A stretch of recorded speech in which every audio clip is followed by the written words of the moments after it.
Hello everyone, welcome you back to MS Alpha Classes. तो आज हम डिस्कस करेंगे इस वीडियो में क्लास 10th मैथ्स के चैप्टर 9 एप्लीकेशन ऑफ ट्रिग्नोमेट्री की एक्सरसाइज 9.1 के क्वेश्चन नंबर 3 और 4। इस चैप्टर में वैसे एक ही एक्सरसाइज है, उसको हमने 9.1 ले लिया है। तो इसमें जो ट्रिग्नोमेट्रिकल रेशियोज है respect to the sides of right angle triangle, उनका यूज करते हुए, उनका यूज है इस एक्सरसाइज में। एंगल गिवन है तो साइड फाइंड करने के लिए, और साइड गिवन है तो एंगल फाइंड करने के लिए हम ट्रिग्नोमेट्रिकल रेशियोज का यूज करेंगे। इसलिए इस चैप्टर का नाम है एप्लीकेशन ऑफ ट्रिग्नोमेट्री। ट्रिग्नोमेट्री की एप्लीकेशन अप्लाई करके, ट्रिग्नोमेट्रिकल रेशियोज को अप्लाई करके हम इस चैप्टर में कुछ राइट एंगल ट्रायंगल्स हैं, उनकी साइड्स या रेशियो फाइंड करते हैं या उनके एंगल्स फाइंड करते हैं। तो इसका थर्ड क्वेश्चन है, a contractor plans to install 2 slides for the children to play in a park. For the children below the age of 5 years, she prefers to have a slide whose top is at a height of 1.5 meter and is inclined at an angle of 30 degree to the ground. Whereas for the elder children, she wants to have a steep slide at a height of 3 meter and inclined at an angle of 60 degree to the ground. So what should be the length of the slide in each case? तो पहले इस chapter में हम पहले question को अच्छे से पढ़ते हैं, फिर उस क्वेश्चन के अकॉर्डिंग हम फिगर बनाते हैं। क्योंकि इस चैप्टर में जिन क्वेश्चंस में फिगर गिवन नहीं है, या इस चैप्टर के जो क्वेश्चंस है या एक्स्ट्रा क्वेश्चंस है जिनमें फिगर गिवन नहीं होती है, तो उन क्वेश्चंस के लिए फिगर के आपको बोर्ड एग्जामिनेशन में मार्क्स मिलते हैं। हाफ मार्क्स मिलता है या 1 मार्क्स मिलता है। तो पहले हम क्वेश्चन को रीड करके अच्छे से उसके अकॉर्डिंग पहले फिगर बनाते हैं, और फिगर बनाने के बाद उस क्वेश्चन का सॉल्यूशन फाइंड करना बहुत इजी हो जाता है। तो इसमें गिवन है कि एक कॉन्ट्रैक्टर चिल्ड्रंस के लिए पार्क में 2 स्लाइड्स बनाते हैं। जो चिल्ड्रंस बिलो 5 ईयर्स है उनके लिए 1.5 मीटर हाइट की एक स्लाइड बनाई जाती है, और जो अबव 5 ईयर्स है उनके लिए 3 मीटर हाइट की एक स्लाइड बनाई जाती है। जो 1.5 मीटर हाइट की स्लाइड है उसका एंगल गिवन है, ये स्लाइड जो ग्राउंड पर इंक्लाइंड है 30 डिग्री एंगल पर, और दूसरी 60 डिग्री एंगल पर इंक्लाइंड है। तो हमें इसमें लेंथ ऑफ स्लाइड फाइंड करनी है दोनों केसेज में।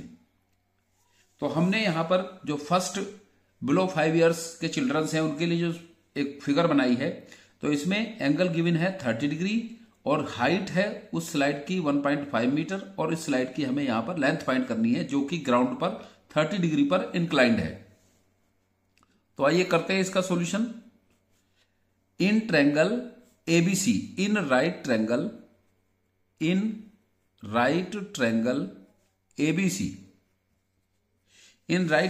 एबीसी, हमें इसमें गिवन है जो AB है, AB गिवन है इक्वल्स टू 1.5 मीटर, और एंगल C गिवन है जो इंक्लिनेशन है इस स्लाइड का ग्राउंड पर, एंगल C 30 डिग्री गिवन है।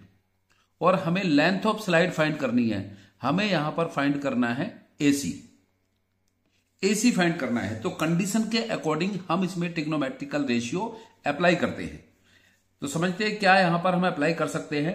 जैसे कि ये राइट एंगल ट्रायंगल है ABC, तो इसका बेस BC है, क्योंकि एंगल 30 के लिए बेस BC है और इसके लिए परपेंडिकुलर AB है, और हाइपोटेनियस हमेशा राइट एंगल की अपोजिट साइड होती है, तो हाइपोटेनियस इसका AC है जो कि लेंथ ऑफ स्लाइड है, और जो परपेंडिकुलर है हाइट ऑफ स्लाइड है ग्राउंड से, वो 1.5 मीटर गिवन है।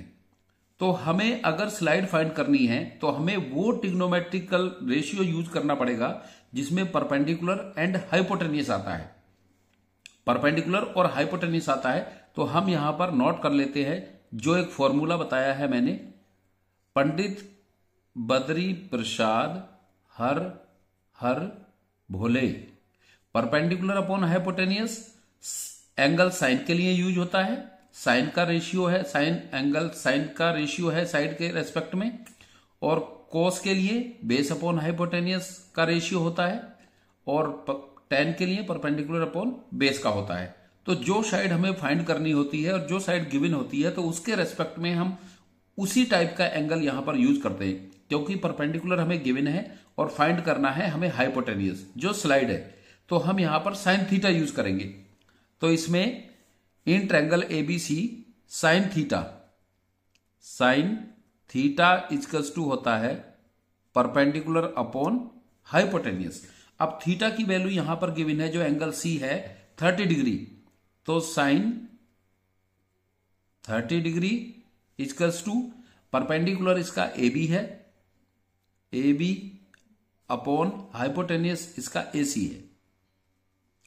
अब इनकी वैल्यू यहां पर सब्स्टिट्यूट कर देते हैं। साइन 30 की वैल्यू होती है 1/2।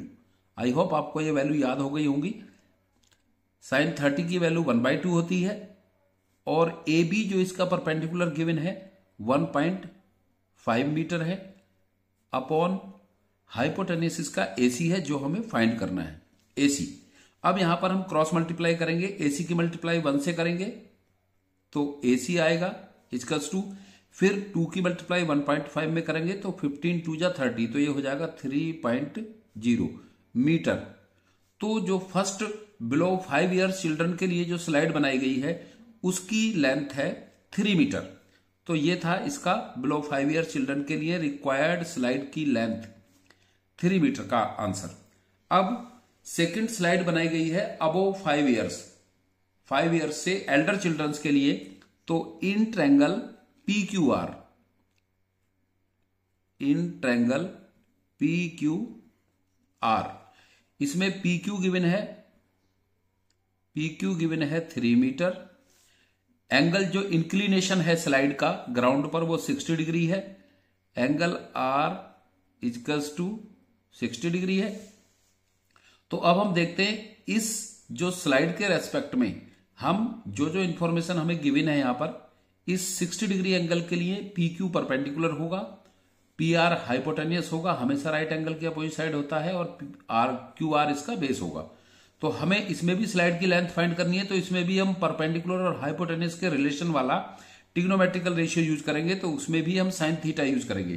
तो यहां पर हम यूज करेंगे साइन 60 डिग्री। साइन थीटा होता है परपेंडिकुलर अपॉन हाइपोटेनियस, तो थीटा की वैल्यू 60 डिग्री है, तो sine 60 degree equals to perpendicular है इसका PQ अपॉन हाइपोटेनियस है PR। तो यहां से साइन 60 की वैल्यू होती है √3/2, √3/2 होती है। PQ की वैल्यू 3 मीटर गिवन है, 3 मीटर अपॉन, और PR हमें फाइंड करना है स्लाइड की लेंथ, जो PR है हाइपोटेनियस इस राइट एंगल ट्रायंगल का, ये हमें फाइंड करना है, तो ये हो गया PR। अब यहां पर हम करेंगे क्रॉस मल्टीप्लीकेशन, तो PR into √3 into PR equals to 2 की 3 से मल्टीप्लाई करेंगे तो 2 3 जा 6। अब PR क्योंकि हमें यहां पर फाइंड करना है, सो PR इक्वल्स टू होगा √3 मल्टीप्लाई में है, उधर 6 के डिवाइड में चला जाएगा, 6 अपॉन √3। अब क्योंकि डिनोमिनेटर में √3 है तो हम इसको रेशनलाइज करके और आगे सॉल्व कर सकते हैं, तो इसको हम मल्टीप्लाई करेंगे √3 से न्यूमरेटर और डिनोमिनेटर में, तो ये होगा PR equals to 6 into √3, 6 into √3 upon, जब √3 को √3 से मल्टीप्लाई करेंगे तो ये होगा √9, और √9 की वैल्यू होती है 3। वैसे भी हम सेम अंडर रूट को मल्टीप्लाई करते हैं तो उसका जो बेस होता है, जो अंडर रूट में होता है, वो वैल्यू आती है, √9 की वैल्यू 3 होगी, तो 3 2 जा 6। अब यहां से जो हाइट ऑफ या लेंथ ऑफ स्लाइड होगी for the children above 5 years, second case में, तो ये होगी PR equals to 2 √3 metre, 2 √3 metre. ये इसका आंसर होगा। अबोव 5 ईयर्स चिल्ड्रन के लिए स्लाइड की लेंथ 2 √3 मीटर होगी, और बिलो 5 ईयर्स के लिए स्लाइड की लेंथ 3 मीटर होगी। आई होप आपको इसका सॉल्यूशन क्लियर हो गया होगा। अब इसके बाद नेक्स्ट क्वेश्चन देखते हैं, क्वेश्चन नंबर 4। क्वेश्चन नंबर 4 में है the angle of elevation of the top of a tower from the point on the ground which is 30 metre away from the foot of the tower is 30 degree, find the height of tower. तो जैसा कि मैंने बताया है कि पहले हम question को अच्छे से समझ के उसके अकॉर्डिंग फिगर बनाते हैं और फिगर बना के फिर क्वेश्चन को सॉल्व करते हैं। तो angle of elevation of the top of tower, तो यहां पर हमने कंसिडर किया है कि ए बी एक टावर है और इस ए बी टावर के टॉप का angle of elevation from the point on the ground, ये सी पॉइंट है ग्राउंड पर, यहां से इस टावर के टॉप का एंगल ऑफ एलिवेशन 30 डिग्री है। एलिवेशन एंगल होता है जो साइट यहां पर होती है, जो हॉरिजॉन्टल लाइन होती है, इसके अबो जो एंगल बनता है वो एंगल ऑफ एलिवेशन होता है। इसका एंगल ऑफ एलिवेशन 30 डिग्री है इस टावर के टॉप का, इस पॉइंट सी से जो कि ग्राउंड पर है। और इसका जो पॉइंट सी है, ये जहां से एंगल ऑफ एलिवेशन इसका 30 डिग्री है, ये सी पॉइंट इस टावर के फुट से 30 मीटर की डिस्टेंस पर है। तो हमें इस टावर की हाइट फाइंड करनी है, find the height of tower. Same third question के जैसा है, इसमें भी हमें, अगर हम 30 एंगल के रेस्पेक्ट में देखते हैं तो 30 एंगल के लिए बेस BC होगा इसका, और AB इसका परपेंडिकुलर होगा जो कि एंगल की अपोजिट साइड होती है, और हाइपोटेन्यूस कांस्टेंट रहता है हमेशा राइट एंगल के अपोजिट साइड। तो in right triangle ABC, in right triangle ABC में BC जो कि इसका बेस है वो 30 मीटर गिवन है, 30 मीटर। एंड जो एंगल C है, जो एंगल C है इसकी वैल्यू 30 डिग्री है। तो हम इसमें अप्लाई करेंगे क्योंकि हमें हाइट फाइंड करनी है और इसका बेस गिवन है, इसका बेस गिवन है और इस टावर की हाइट फाइंड करनी है। तो यहां पर हम यूज करेंगे, क्योंकि परपेंडिकुलर अपॉन बेस जो यूज करते हैं वो रेशियो होता है tan का, tan equals to perpendicular upon base. तो यहां पर हम tan थीटा यूज करेंगे। तो tan थीटा होता है equals to perpendicular upon base. Theta की वैल्यू 30 डिग्री है, tan 30 degree equals to perpendicular इसका जो हाइट ऑफ टावर है AB, एंगल की opposite side, upon base BC है। तो tan 30 की वैल्यू होती है 1/√3 इजकल्स टू AB परपेंडिकुलर है जो हमें फाइंड करना है height of tower, upon base 30 metre है, 30 मीटर है। तो अब हमें यहां से अगर AB फाइंड करना है तो यहां पर हम क्रॉस मल्टीप्लाई करेंगे, √3 AB इजकल्स टू 30 इंटू 1 30। फिर यहां से AB फाइंड करेंगे तो √3 इधर जाने पर इसके डिवाइडेशन में आ जाएगा क्योंकि इधर मल्टीप्लीकेशन में है। तो AB इजकल्स टू 30 अपॉन √3। अब हम क्या करेंगे, यहां से इस √3 को रिड्यूस करने के लिए इसको रेशनलाइज करेंगे, √3 से न्यूमरेटर डिनोमिनेटर में मल्टीप्लाई करेंगे। तो AB इजकल्स टू होगा 30 into √3 upon √3 into √3। Numerator denominator में सेम नंबर से हम मल्टीप्लाई करेंगे। तो ऊपर आ जाएगा इसका AB इजकल्स टू 30 √3 अपॉन नीचे √3 इंटू √3 3 होगा, और 3 से ये कैंसिल आउट हो जाएगा, 3 से 3 10 जा 30। तो यहां से जो हाइट ऑफ टावर होगा, जो हाइट ऑफ टावर है AB equals to tan √3 metre, या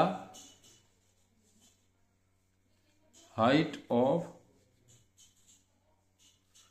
tower equals to tan √3 metre, tan √3 metre. I hope आपको दोनों क्वेश्चन क्लियर हो गए होंगे।